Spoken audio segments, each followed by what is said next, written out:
जय श्री हरि।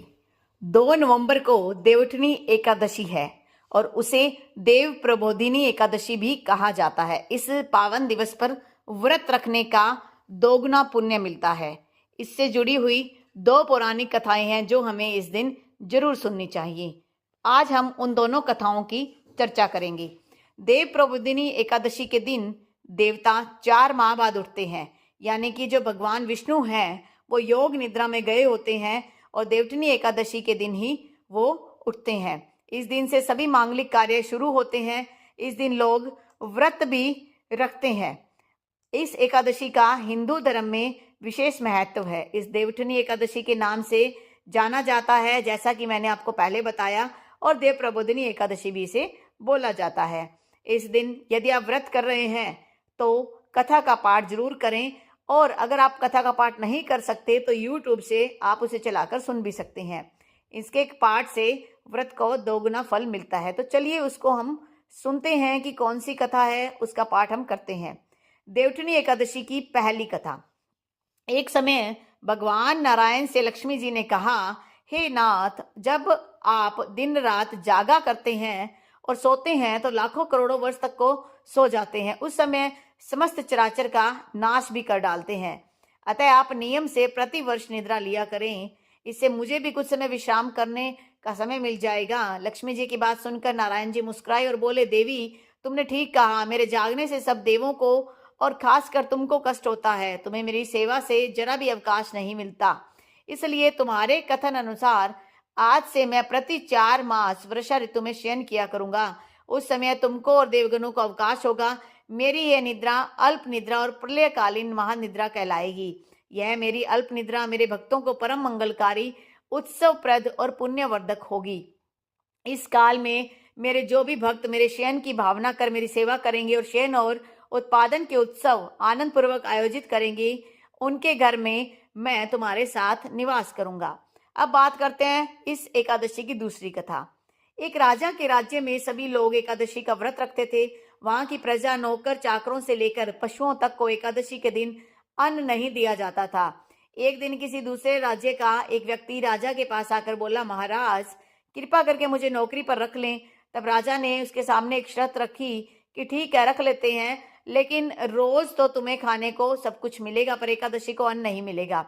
उस व्यक्ति ने उस समय हाँ कर ली, पर एकादशी के दिन जब उसे फलाहार का सामान दिया गया तो राजा के सामने गिड़गिड़ाने लगा, महाराज, इससे मेरा पेट नहीं भरेगा, मैं भूखा ही मर जाऊंगा, मुझे खाने के लिए अन्न दे दो।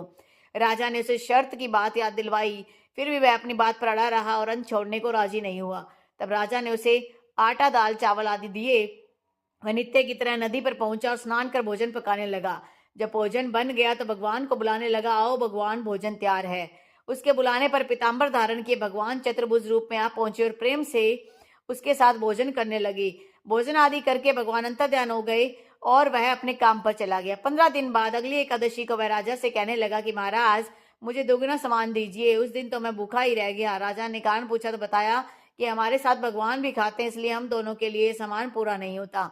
ये सुनकर राजा को बड़ा आश्चर्य हुआ। वो बोला, मैं नहीं मान सकता कि भगवान तुम्हारे साथ खाते हैं। मैं तो इतना व्रत रखता हूँ, पूजा करता हूँ, पर भगवान ने मुझे कभी दर्शन नहीं दिए। राजा की बात सुनकर वह बोला, महाराज, यदि विश्वास न हो तो साथ चलकर देख लो। राजा एक पेड़ के पीछे छिप कर बैठ गया।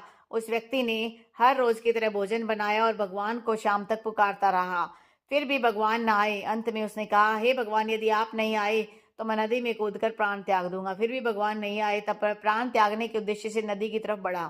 प्राण त्यागने के उसका दृढ़ निश्चय को जानकर भगवान शीघ्र प्रकट हो गए और उसे रोक लिया और साथ बैठकर भोजन करने लगे। खा पीकर वे उसे अपने विमान में बिठाकर अपने धाम ले गए। यह देखकर राजा ने सोचा कि व्रत उपवास से तब तक कोई फायदा नहीं होता जब तक मन शुद्ध ना हो। इससे राजा को ज्ञान मिला। वह भी मन से व्रत उपवास करने लगा और अंत में स्वर्ग को प्राप्त हुआ। देवउठनी एकादशी से संबंधित एक तीसरी कथा भी है, उसको भी हम यहाँ चर्चा कर लेते हैं। एक नगर में एक राजा था। उसके राज्य में सभी लोग बहुत सुखी थे। उस नगर में एकादशी को कोई भी अन्न नहीं बेचता और न ही कोई अन्न पकाता था। सभी फलाहार करते थे। एक बार भगवान ने राजा की परीक्षा लेनी चाहिए। भगवान ने एक सुंदरी का रूप धारण किया और सड़क पर बैठ गए। तभी राजा उधर से निकला और सुंदरी को देख चकित रह गया। उसने पूछा, हे सुंदरी, तुम कौन हो और इस तरह यहाँ क्यों बैठी हो? तब सुंदर स्त्री बने भगवान बोले, मैं निराश्रिता हूँ। नगर में मेरा कोई जाना पहचाना नहीं है, किससे सहायता मांगू।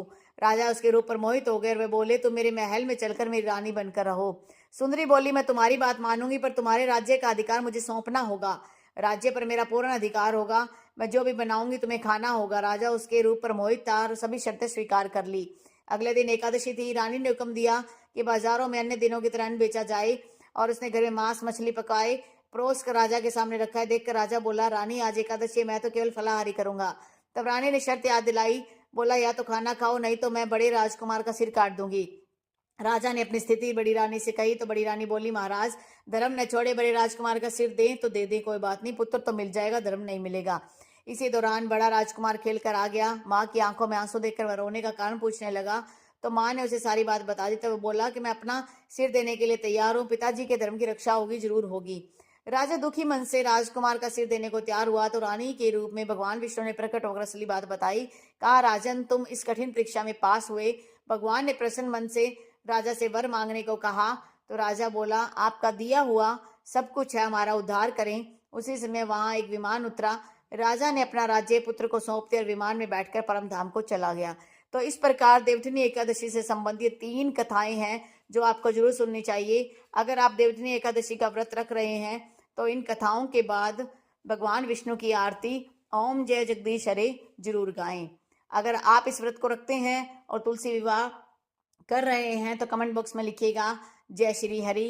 अगर नहीं कर रहे तब भी कमेंट बॉक्स में लिखिएगा जय श्री हरि।